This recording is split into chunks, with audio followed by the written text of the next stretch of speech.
আসসালামু আলাইকুম। কেমন আছেন আপনারা সবাই? আশা করি সবাই ভালো আছেন।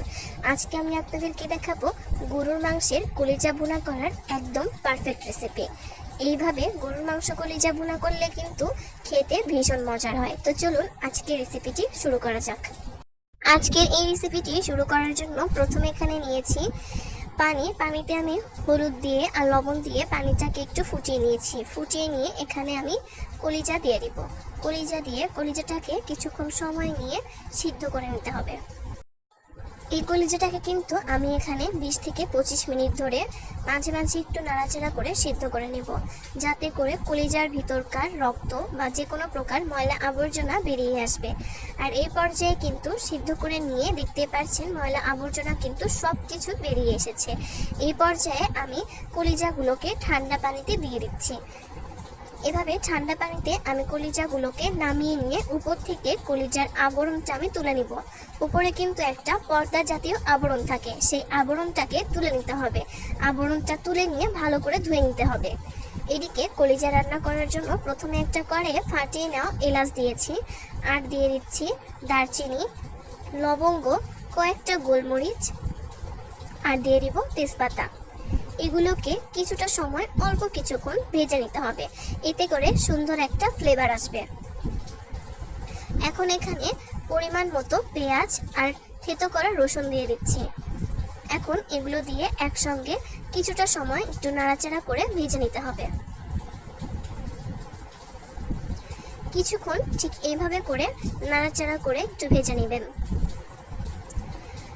আর এদিকে আমি কিন্তু ভালো করে কলিজাগুলোকে পরিষ্কার করে নিয়েছি। এখন এই কলিজাগুলো রান্না করার জন্য একদম প্রস্তুত।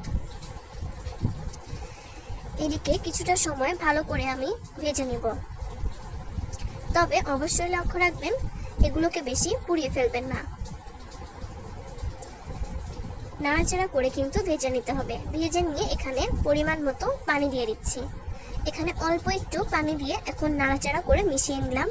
আর এখানে দিয়ে দিচ্ছি মরিচের গুঁড়া, হলুদের গুঁড়া, আর দিয়ে দিচ্ছি স্বাদ মতো পরিমাণ লবণ, জিরা বাটা, আর দিচ্ছি আদা বাটা।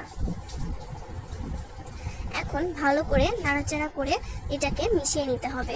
এখন আমি এই মশলাটাকে কিছুটা সময় নিয়ে ভালো করে কষিয়ে নিব। কলিজা রান্না করার সময় অবশ্যই লক্ষ্য রাখবেন ভালো করে যেন মশলাটাকে কষিয়ে নেওয়া হয়। আর মশলাটাকে যদি ভালো করে কষিয়ে নিতে পারেন এই রান্নাটা খেতে ভীষণ মজার হবে। মশলাটা কষিয়ে নিয়ে এখন আমি কলিজা দিয়ে দিচ্ছি। এখন আমি এই কলিজার সাথে মশলাটা ভালো করে নাড়াচাড়া করে মিশিয়ে নিয়ে এখন এই কলিজাগুলোকেও ভালো করে সময় নিয়ে কষিয়ে নিব। যারা আমার চ্যানেলে নতুন, আপনাদের কাছে এই রেসিপি যদি ভালো লাগে অবশ্যই চ্যানেলটিকে সাবস্ক্রাইব করে রাখতে পারেন। আর ফেসবুক পেজ থেকে দেখে থাকলে পেজটিকে ফলো দিয়ে দিবেন। তো এই পর্যায়ে কিন্তু কিছুটা সময় নিয়ে মাঝে মাঝে নাড়াচাড়া করে এই কলিজাগুলোকে ভালো করে কষিয়ে নিতে হবে। যারা রান্নার ক্ষেত্রে একেবারে নতুন তারাও কিন্তু চাইলেই আজকের এই রেসিপিটি দেখে খুব সহজে কলিজা ভুনা তৈরি করতে পারবেন।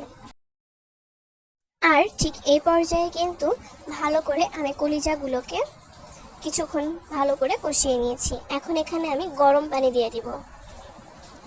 গরম পানি দিয়ে এখন নাড়াচাড়া করে মিশিয়ে নিব। এখন কিছুটা সময় ভালো করে রান্না করে নিব। কলিজা ভুনায় কিন্তু বাড়তি করে কোনো প্রকার এক্সট্রা মশলা দিতে হয় না। এই মশলাগুলো দিলে কিন্তু কলিজাটা বেশ মজার হয়। এখন আমি এখানে ঝোলের জন্য গরম পানি দিয়ে দিচ্ছি। গরম পানি দিয়ে এখন নাড়াচাড়া করে মিশিয়ে ঢাকনা দিয়ে ঢেকে রাখবো। অবশ্যই এখানে গরম পানি দেওয়ার চেষ্টা করবেন। গরম পানি দিয়ে কলিজাটা ভুনা করলে এই কলিজা ভুনা খেতে কিন্তু ভীষণ মজার হবে। এখন ঠিক কিছুটা সময় নিয়ে ভালো করে এটাকে রান্না হওয়া পর্যন্ত মাঝে মাঝে নাড়াচাড়া করে দিবেন আর ঢাকনা দিয়ে একটু ঢেকে দিবেন। আর এভাবে করেই কিন্তু কলিজাটা তৈরি করতে হবে। এই রেসিপিটা কিন্তু ভীষণ মজার, রুটি, পরোটা, গরম ভাত সবকিছুর সঙ্গে ভীষণ মজার হয়। আর এই পর্যায়ে কিন্তু রান্নাটা প্রায় শেষের দিকে। আমি আর কিছুক্ষণ রান্না করে নামিয়ে নিয়েছি। নতুন কোনো ভিডিওতে নতুন কোনো রেসিপি নিয়ে খুব শীঘ্রই আপনাদের সামনে হাজির হব। সবাই ভালো থাকবেন, সুস্থ থাকবেন। বিদায় জানাচ্ছি। আল্লাহ হাফেজ।